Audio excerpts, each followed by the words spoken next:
Hi, welcome to Season 4 of Product Ops Podcast with me, Gerisha Nadaraju. This season, I'm joined by a special co-host and prior Season 1 guest, Dr. Kevin Sakamoto. Each week, we'll be chatting to product ops practitioners, consultants, and thought leaders about how they make their value visible. Listen in for practical tips on how to drive real organizational impact with product ops.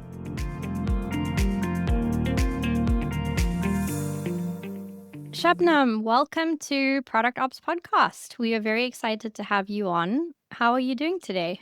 I'm doing very well, thank you. How are you doing? Good. Yeah, it's a Friday. The weather's quite nice in London, which is always surprising when it happens. Where are you joining us from? I'm in Cape Town, South Africa, and it looks good. The sun is very deceiving at the moment. The sun is shining, but it's freezing. I'm very excited to have you on, by the way, because I am South African and I studied at the UCT in Cape Town and I worked there for like 10 years before coming to the UK. So it's very, very exciting. I think you may be the first South African guest that I've had on Product Ops Podcast, which is Okay. very cool. Hopefully not the last. The product ops scene is heating up in Africa, so that's cool. Oh, brilliant. Yeah. After this, I'll find out more from you about people and what's going on there, because I'm so curious about what the tech scene and product ops scene is like in South Africa. But Shabnam, I guess to get us started, what would be great is if you could just tell us a bit about your journey into product ops and where you are currently. I'm currently Director of Product Operations at Yoco. It's a fintech company based in South Africa, and I've been there for just over 7 years. I started my career, I'm going to sound old, but just under 20 years ago in product management. I started in an asset management company doing product management for them for about 7, 8, 9 years. Moved into user experience for a little bit, came back to product management, went to marketing for a bit. So I've moved around I've always been involved in product in some way over the years. And when I joined Yoco, we were a small company just doing stuff. So at the beginning, like when you join a 30-person company, you're just doing everything. And then I started finding myself quite drawn to the connective tissue around product.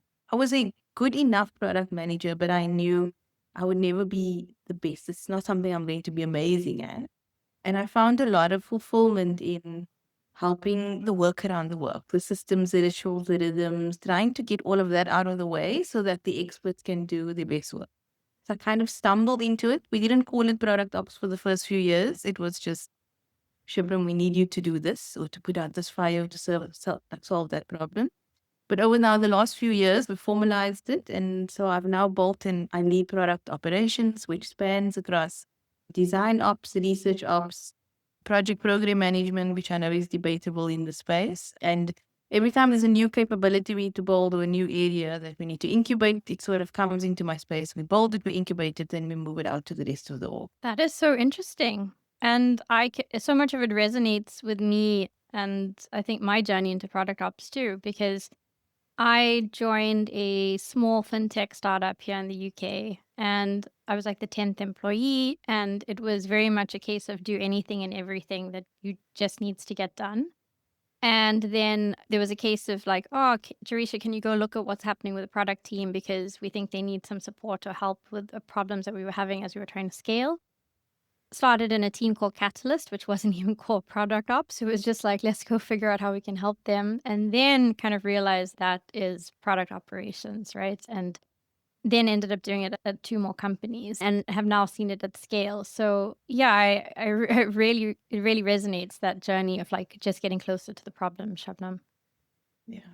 The one piece that's fascinating to me, so I've been fortunate enough to work in quite a few companies that have gone through a lot of growth and scale. Right? So started 100, ended at 1,000. That was my first company. The second one was started 50, ended 300. At Yoco, I joined at 30, and we just under 400. And it fascinates me that whole figure out how to make this work, and what works at 50 breaks at 100, and then what works at 100 breaks at 200. So you're solving the same problems in different ways over and over. And that's been a lot of what's drawing me to this, because it never gets dull. There's always a new thing to try and figure out, to try and get people to do their best work. That incubation aspect is interesting to me. Do you mind maybe providing an example, Shabnam, about that, especially given that the aspect of that connective tissue? So I'm Mm. curious to know how product operations expresses itself or manifests itself in the incubation of a new division. We've been quite loose with the definition of product ops at Yoko, and I think a lot of other companies do the same. So, for example, we had a very young product marketing function that I just started. And we as Yoko didn't know what product marketing was. We didn't know how to work with it. So we kind of didn't know what we were missing and where this fit. Product ops was a really nice space to incubate. It's kind of neutral territory, right? It enabled these 3 or 4 individuals to come close to product. I could give them oversight on all of the conversations, bring them closer to product, rituals, let's establish way of working, formalize their role in the product development cycle, while we go and we find a more senior product marketing leader to take over. So that was an example of something we've done. We've now brought in partnerships in the same way. So figuring out what is the role of partnerships in the product development lifecycle. How do they fit in? What are their roles at every stage? Incubated will build the team out. At some point, this team will outgrow product operations, will move on. I've done the same with program management. That is was also part of the space and is now maturing and moving out. So, I mean, for me personally, I find it a lot of fun because that means I've touched every discipline that sits inside of product over the last 6 or 7 years. So that's quite exciting. And I think the company finds comfort in knowing there's a home where this new space gets extra attention and then it will land in the space where it's best fit. And I love how you mentioned the product development lifecycle. So it seems that they're sort of infused into that lifecycle so that when those divisions get released into the broader organization, they have a deep understanding and connection of how products get developed. 100%. You need to do that in this, like in these spaces. Because then you can get less territorial. So product marketing now is not sitting in our product. It's sitting in our marketing org. And you could debate at length pros and cons of each. But if you incubate these functions, pull them close, get them all to understand how product works, then it doesn't matter. You can move the functions around where the work makes sense, where the leaders are there, but they have the understanding, even though they're sitting in a completely different group. These PMMs that are there now are connected to us and understand our work. And I'd hope it's the same for each of the other disciplines. That is so powerful, what you just said, that, not being territorial. And then also, I love what you're saying about it. It doesn't matter where they sit now because they understand how product works and they know that way of working. I've seen this in companies where teams want to get close. Either they're very closely linked, like product marketing, or you get teams like voice of customer or, whoever it is. And they're often another part of the organization and they're trying to get closer, but it's almost like foreign territory for them because they're like knocking at this door trying to get in. And they just don't know how the teams work and all of that. So this incubation element is fascinating. And it's probably the first time I've heard somebody describe it like this. But when you describe it, it makes so much sense. So really, really interesting. There are other ways to also get this right, but because the most of the challenge when it comes to the bigger org is the asset them. It's not unique to product management, but it's the idea of like there's a wall here, there's this weird virtual world, you're throwing things over. There's a bit of a handshake, there's silos, and that happens amongst lots of teams. Obviously, when you create products, we all know that the more diverse opinions in that you get, the better the quality of the product. What we've done, separate, I think, is we build a core. You get the PM, the trio right first. You get the PM, engineer, and designer right. And you build that core and you get that right in the product development lifecycle. And then over time, as that's matured, we've tried to add more and more disciplines into this process. So then you add in data, then you add in partnerships, PMM. We're now starting to bring customer support, customer operations closer.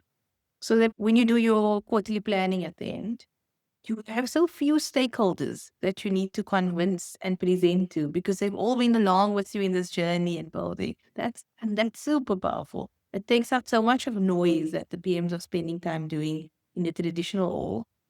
Because like stakeholder management is I want to say it's a waste of time, but there's levels to it. There's levels that's important. But this negotiating, trying to convince people what you're doing is right, that time is better spent doing something else. And these are some of the ways around that. That is really fascinating. We could probably talk the whole hour about, about that. So thank you for sharing that. I'm curious to hear then your perspective on this next question, because when budgets get cut and when things start to go a different way, usually product operations roles are one of the earlier ones to be let go. And I'm curious to get your take on the future of the product ops function. Like, is product ops a transitory or temporary role, or is it here to stay? I've also been quite aware of that. So intentionally, I keep team quite lean. And I'm not a process person.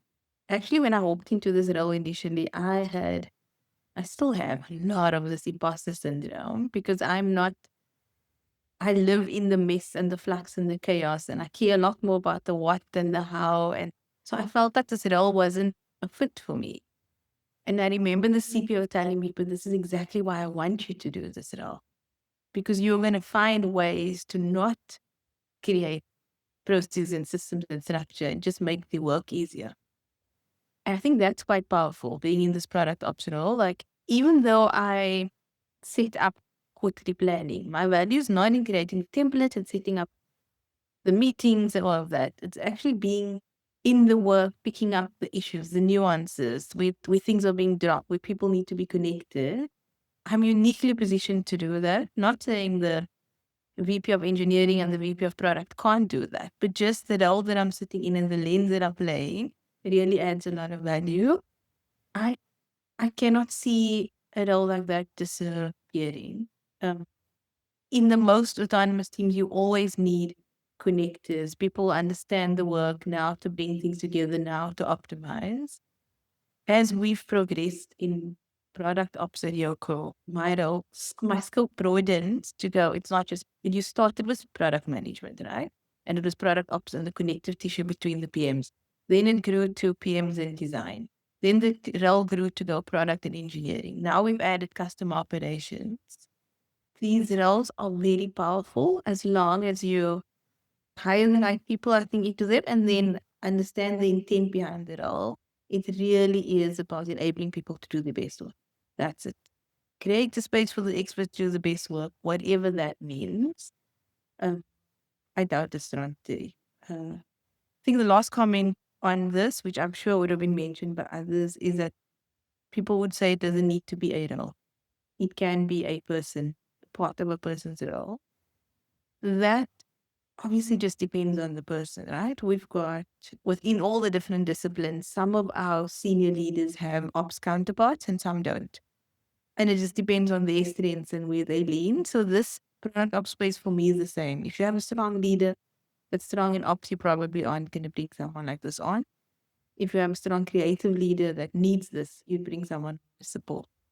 You touched on so many points there, Shabnam, and I was just nodding along and taking notes. But I think how you answered that, and just it sounds like how you're being with your view of this role within the company you're in and your team, it sounds like you're very intentional about keeping the team lean, thinking about your stakeholders, thinking about what's best for the company that you're in, right? And adding value in that way with the role.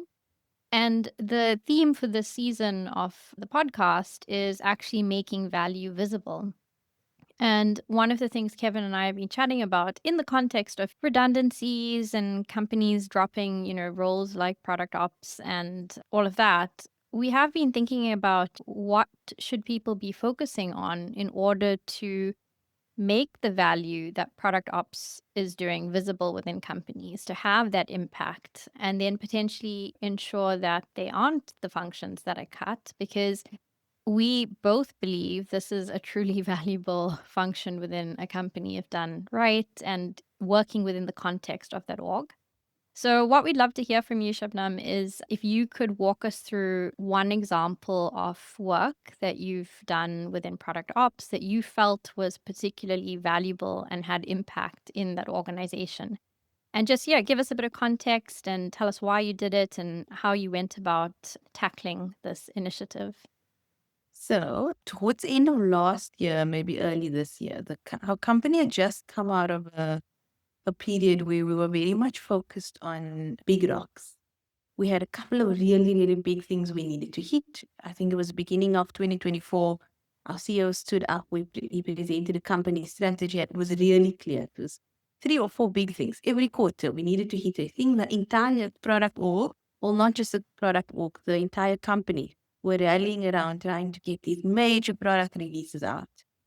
And product management, in the sense, like when we talk about empowered product teams, kind of fell away for the most of 2024, maybe the end of 2023 as well, because we needed to deliver. We were clear on our mission, we were clear on the big things we needed to hit, and everyone went into delivery execution mode. Alongside that, to achieve these 4 big rocks, we had built up a really strong engineering team. So like the company was very much delivery engineering driven.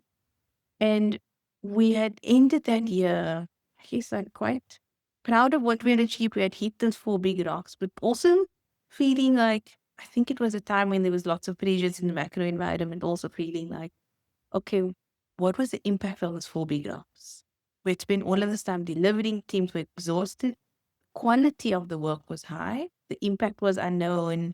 We were looking at our 150-man team and thinking like, we cannot go into next year like this. We needed to think about customer value, the impact of what we're doing, the value of what we're doing. And we started talking a lot. The theme was around iterative customer value. And us having come out of this period of 18 months where we've lost that muscle completely. We were execution machines. We had a team of program managers just like looking at the Gantt charts and getting things through.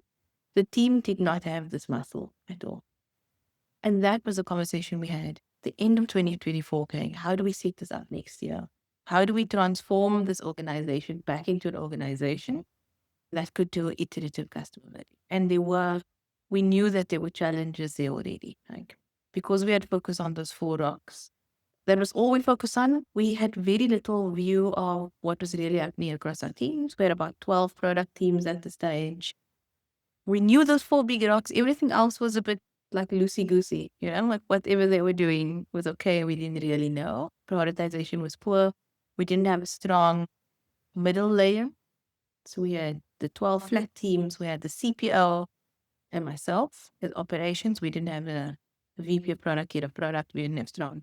But maybe tribes leads was sort of forming, but not mature. And we needed to like really think out of the box on how we manage this at scale. So that was the context. That's kind of what we started doing.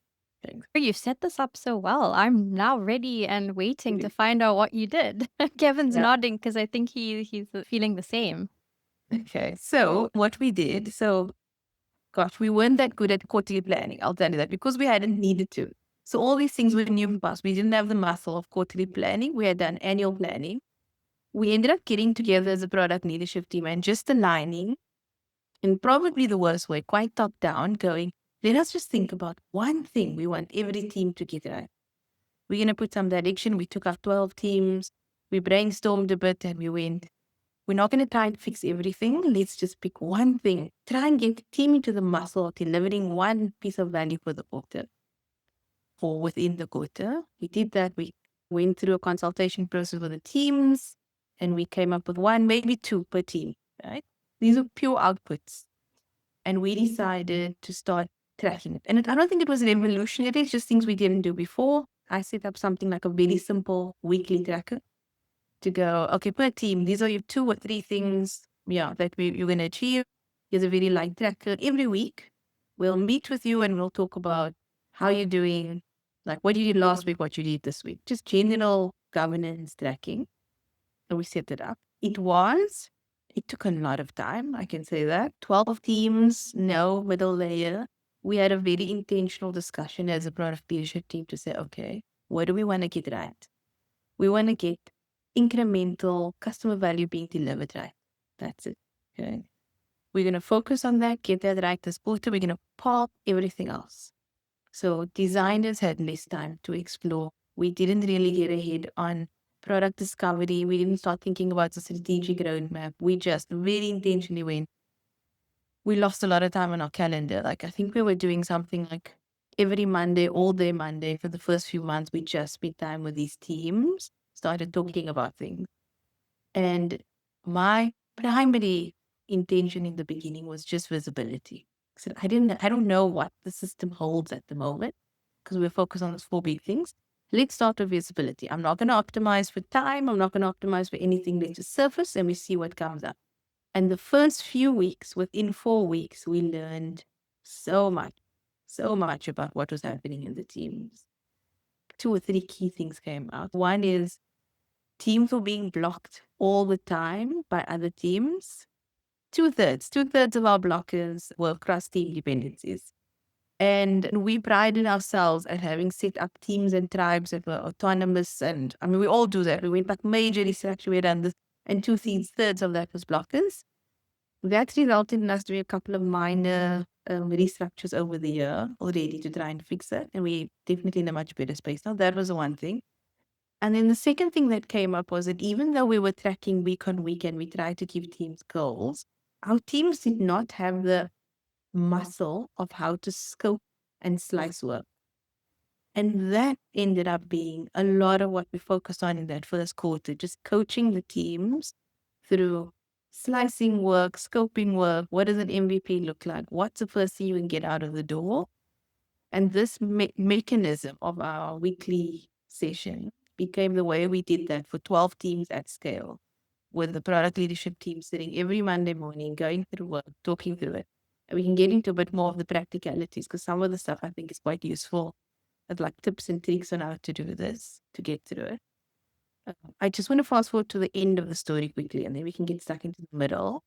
What ended up happening was quite a nice transformation. Like I think it blew all of our minds.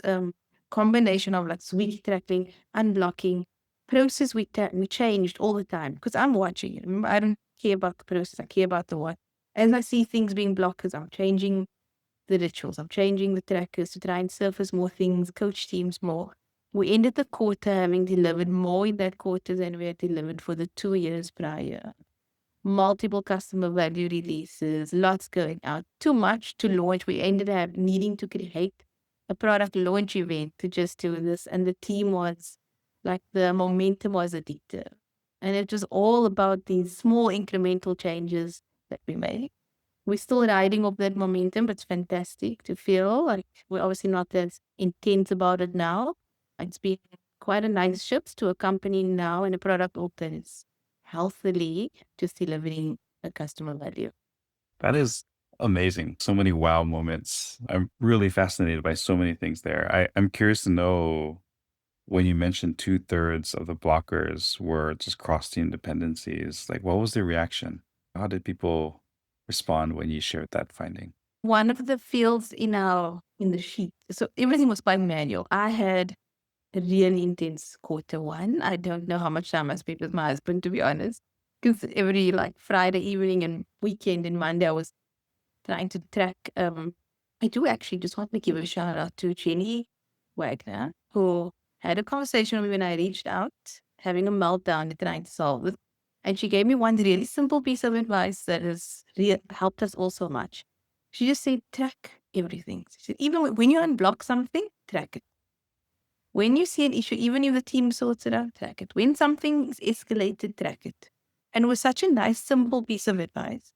So I ended up every week when teams had blockers, and even when we resolved it, I just started putting it in a tracker and going, let me see the types of results. So a month into it, playing back to everyone to show that how many of these little blockers, and it's not months, it's 2 days a year, 3 days a year, couple of hours a year, but how many of these blockers were teams waiting on other teams? It was pretty shocking. It was the reason we did a mini restructure. So we've done 2. We've shaped teams so that they can own the full end-to-end journey to lessen dependency. And we've got a really nice formal cross-functional process now. When you do, and as an exception, pick up something and you need another team, we've got a formal process running. Oh, yeah, same as Kevin. I'm just, like, digesting everything.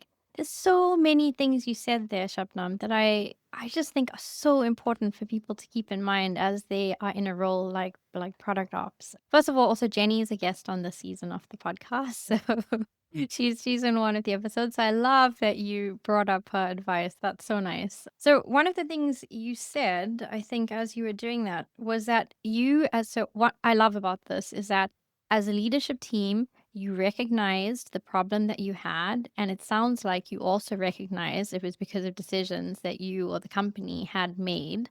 Strategically, you'd made those decisions and you realized that these were the knock-on impacts of having had to focus on those big rocks, right? So it's also in a way not that this always happens, but sometimes I've seen in companies that want to go through transformation, it's sort of like, oh, the teams are really bad. And it's not saying why the teams are in that position, right? So, first of all, brilliant that that was the case.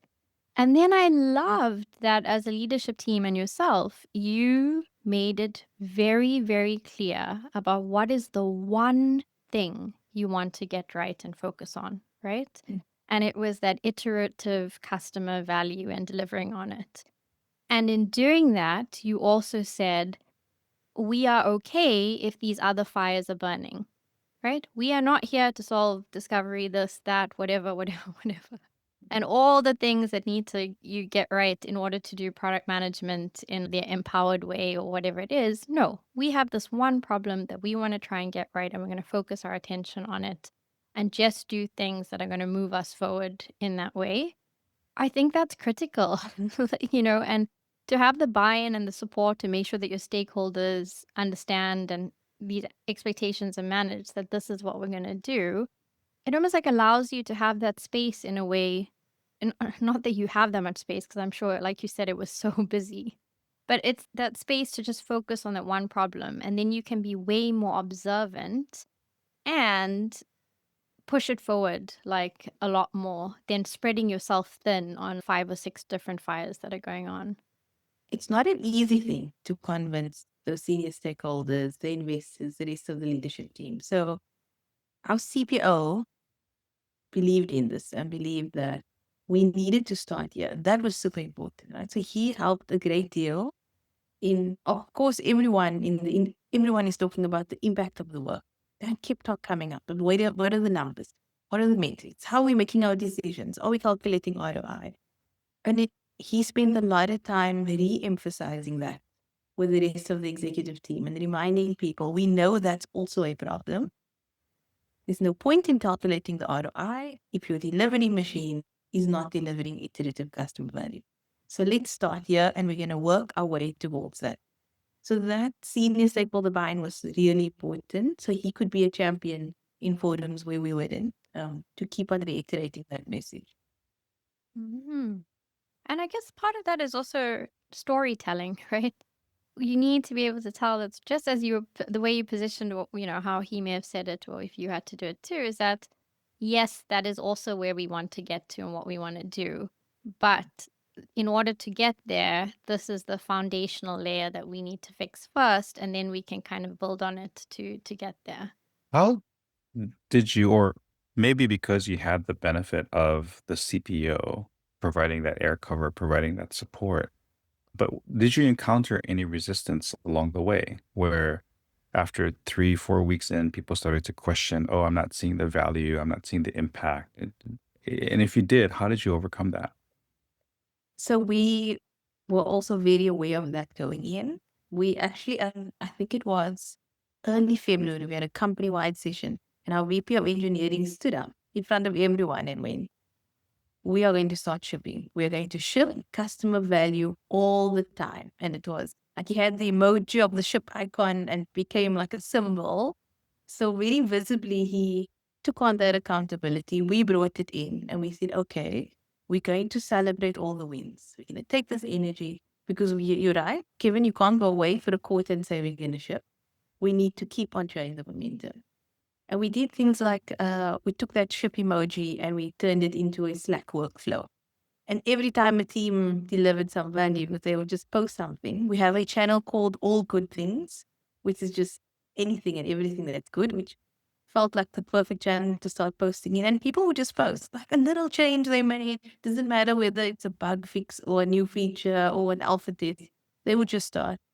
So visibly, there was a lot of momentum. We were celebrating it. And because the rest of the business saw the results and they were energized by feeling like they're on a winning team, and the team is delivering and there's momentum, the pressure was very much alleviated. It came back at the end of the quarter when we had achieved our goals. So then the conversation was like, right, you fixed that delivery engine. Now let's start talking about ROI. So the pressure kind of came back, but we definitely had space in that quarter to do what we needed to do because we were managing our stakeholders in other ways. That is fascinating. I would love to see the ship emoji one day too. But from an academic perspective, there's a lot of power in these cognitive artifacts and how, especially when you have something as ubiquitous as a ship emoji, right? It can bind people together. It can rally people together. So I'm curious, is that Slack channel all good things and is still in use today? And is the ship emoji still there? It's still going. It's still going all the time. I've introduced 2 more emojis now. I've introduced the graph one for impact, right? Because now we want to celebrate that, to celebrate the numbers. And I've introduced an experiment emoji, like a little lab one, so that we encourage people to do more experiments and talk, because experimentation, which is a separate topic, but we've been pushing that in Q2, which was around experimentation. And the rest of the company had some discomfort with this because our number of experiments were going up. And for the customer support organization, that we're uncomfortable with not knowing. So we using the same mechanisms to go, let's just feel good about the experiments and get excited. Put it in the all goods channel, And so, yeah, the channel is still going strong. I love the emojis, and how powerful it can be, like something so simple. But then if you get that buy-in and that momentum with it, people can really rally around it and the message. Shabnam, I wanted to circle back on something, and I don't know if I got this right in my notes, but when you said it, I was like, oh, I want to find out a bit more about that. I think it was when you were talking about getting the teams to learn how to slice the work and actually deliver an MVP, and that you spent these like Mondays with them, and there was some tips and things that you could maybe share on how you do that, because I've been in situations that are similar in a way where you've got these teams who maybe don't know how to work in this traditional, product minded way, or like the books say. And then you kind of just tell them, hey, you need to do this, this, and this. But that's the theory. And even if they read it or they see it, they don't know how to do it. So how did you enable that? Yeah. So I think there's 2 things. One was a bit softer than the other. Yeah. On the more softer side, the first few sessions that we had with teams were quite tough because we had never done this before. It felt like to many teams, and a team of that 1 or 2 people told me this in these exact words. It felt like going to the principal's office to report, right? And because it never done that, we were getting, remember, this was senior product leadership getting right down to the team level to talk to a specific team about what they're doing.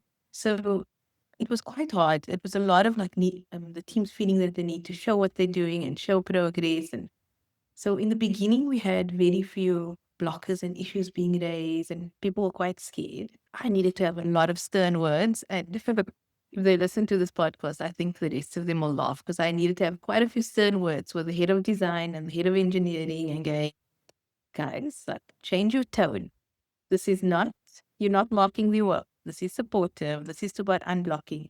So there was a lot of that, trying to get the tone of the session right so that everyone understands it was support and unblocking. And when we got that right, teams would then start surfacing. Like, I don't know, this thing is taking longer than I thought. I'm not sure, because then a product person could say, I don't have the engineer like doing a good job or not. I don't know if the problem is this stuff for the design. Like, so we had a healthier discussion. That was only one side, right? The more of the softer side, creating the space so that teams could surface when they are struggling, so that we're not seeing perceived progress. Because that was a big one in the beginning. The second one, more practically, is even though we set these quarterly goals and teams were reporting week on week where they were moving, it was very hard to see, what's that saying, like how long the string is. And a month into it, I started getting worried that all these things are going to be in progress up until the end of the quarter, and then we're going to have this mad dash at the end and then not deliver. I didn't want to go full project management mode. I was very aware of, I don't want us to Gantt chart it because that's the old thinking. And you could do that and we'd get it right. We'd get the visibility, but it's not coaching the teams to think about it in the product way. So what we introduced in the beginning after this month was one extra field just to see. It was called next major milestone. And I told the team, just start using this and tell me, what do you think your next major milestone is and when do you think you're going to hit it? So this would help, right? Because then the team would come and say, we're going to go into our alpha test 6 weeks time. Then we can talk to the team about it in that session and go, okay, but 6 weeks to get to alpha. What are you tying to alpha? Let's talk about the scope of it. Alpha technically should be a thinner slice. Let's see the user stories that you've got. Maybe you don't need those for alpha. Or teams would say, okay, my next major milestone is presenting the results of this research in 3 weeks. Then we'd have the same conversation, but okay, how many people are you talking to? Why so many? Like, is there a quicker way to do it? So that next major milestone was a really nice way for us to coach people to slice, even when they're obviously, the obvious and major milestone would be, we're going to deliver this piece of work then. We're going to release this piece of code, and then we would have a conversation about it. So that really helped us. In the second quarter, we tried to do that upfront as part of our planning and get an idea of the relative size. We just asked teams, give us a gut feel of how many hours of engineering work would this take? How many weeks of engineering? How many weeks of design? So that helped us catch the big things in terms of scoping.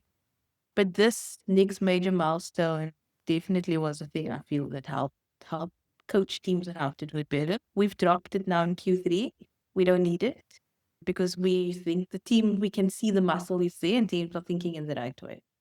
I love that so much because you've identified the next major milestone as the way to unlock new ways of thinking, new ways of seeing things. And because of who you said you were in terms of I'm not a process person, I'm not going to be married to this idea of, no, we need to hang on to this next major milestone. You can understand that the team that has got it, I can let it go. And I think that's very fascinating on how you're able to see that and how you just freely let that go.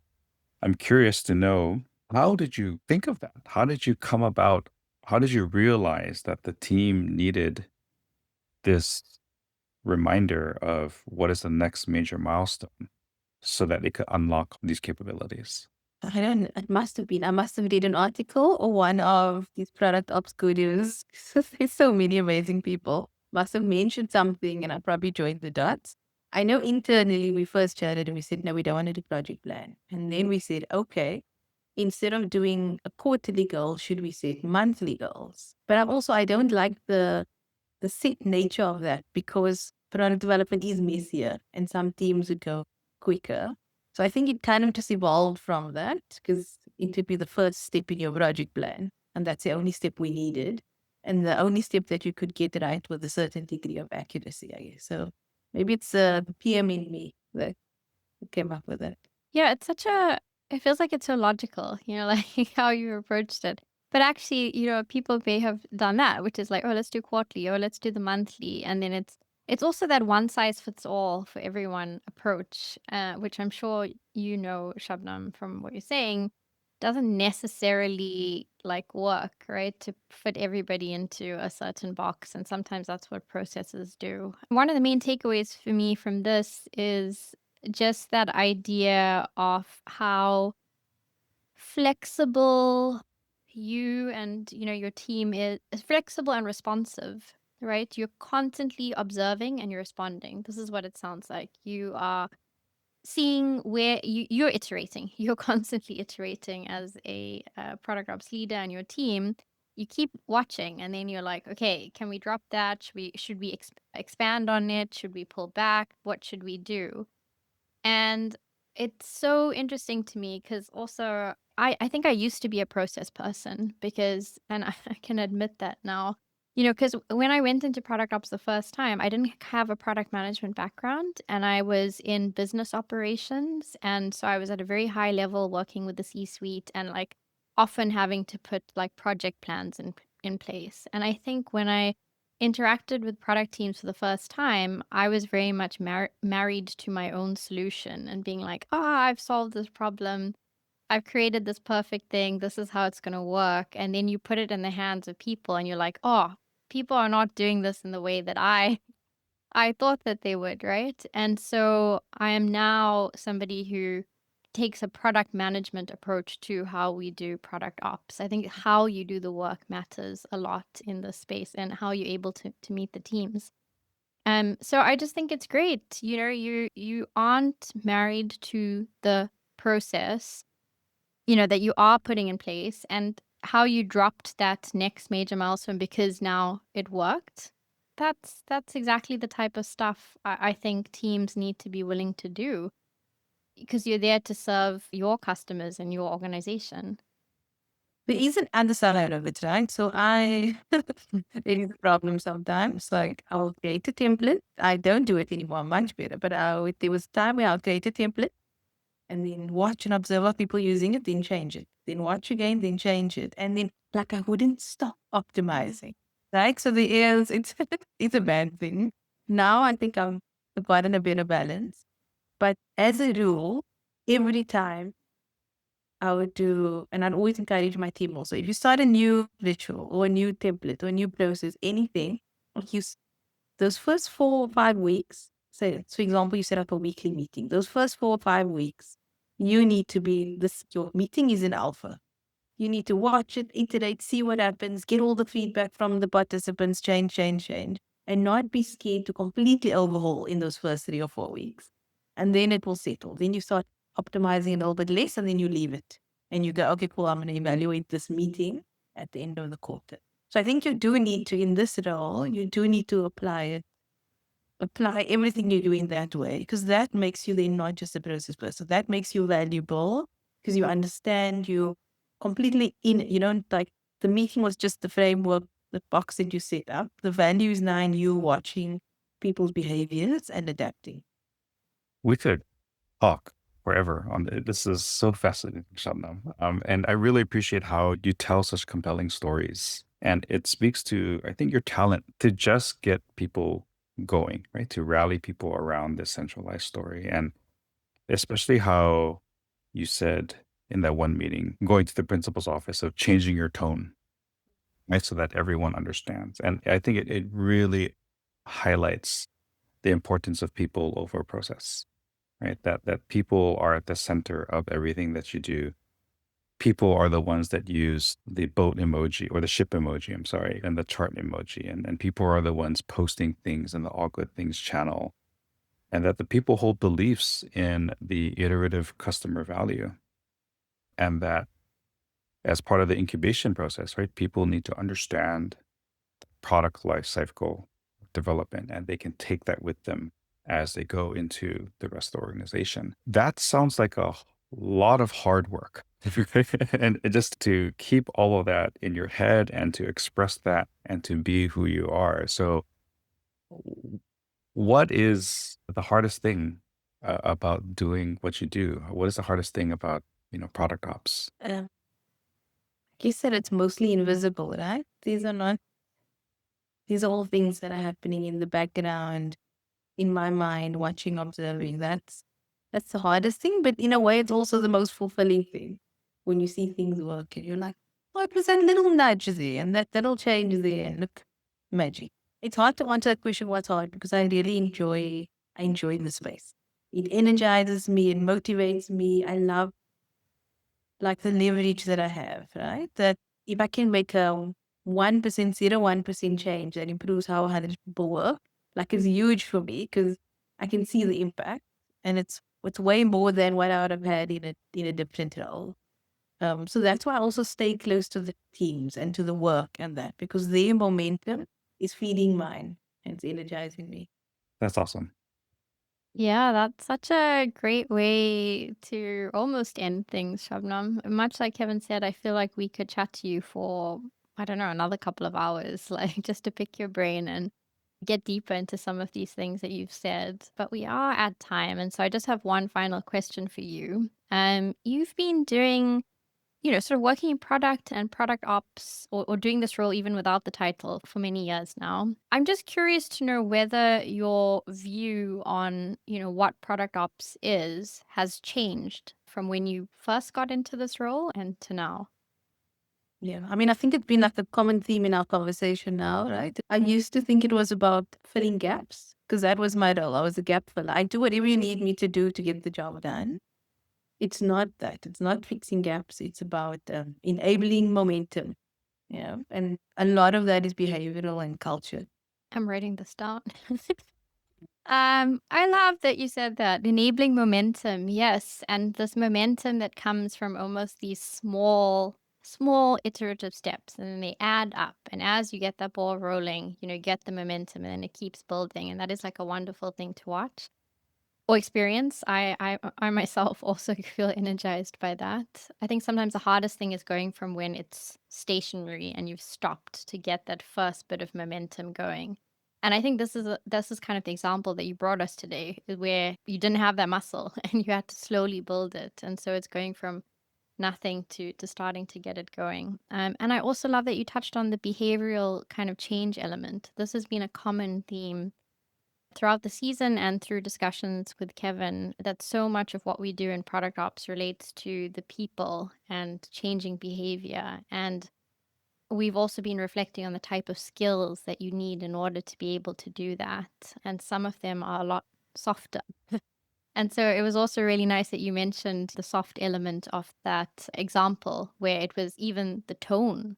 Changing the tone of a meeting allowed for the space in order to be able to surface what you wanted. And that's why I do think that so much of it is so subtle. And when people think about operations, they're like, oh, efficiency, alignment, like operational excellence. And it is those things, but I do think there's so many other subtle small things in product ops to really get it right and really drive adoption. And it's just been brilliant to listen to you explain some of that through this example. So yeah, we've absolutely loved having you on. Yeah, no, thank you for this opportunity. Like I told you in the beginning, this is first time ever. Yeah, no, thank you so much. And it's amazing that it's a fellow South African that I get to do this with. Yeah, I want to shine a light on like your product ops people in South Africa. And I'm definitely going to chat to you and follow up on the community there. And also, you're a complete natural, by the way. Absolute natural. Like, I hope this is the first of many podcasts that you do, because I'll just say that we need a voice like yours in the product ops community. And so I know you work very hard, but I hope you pick your head up and you start saying yes to a lot more opportunities that are going to come your way, because I've learned so much from you just in this session. So please do keep speaking about what you're doing at Yoco. If anybody else wants to get in touch with you, because I think they will after listening to this, what's the best way for them to do that? Probably my LinkedIn profile. That should be the best way. So you can share them and then I'll get back to you. Yeah, I'd love to talk to people. Always up to talk product with anyone, anything in product, around product. This, like I said, the space fascinates me. So definitely keen to chat. Yeah, thank you so much, Shabnam. It's been such a pleasure learning from you and hearing your stories. So looking forward to seeing more of you on podcasts and everywhere else. Yeah, thanks, Kevin. If you've enjoyed this episode, please remember to rate, follow, and subscribe to Product Ops Podcast across our channels, including Substack. Even better, share it with your friends and colleagues in Product Ops, as that helps others find it. Thanks, and take care.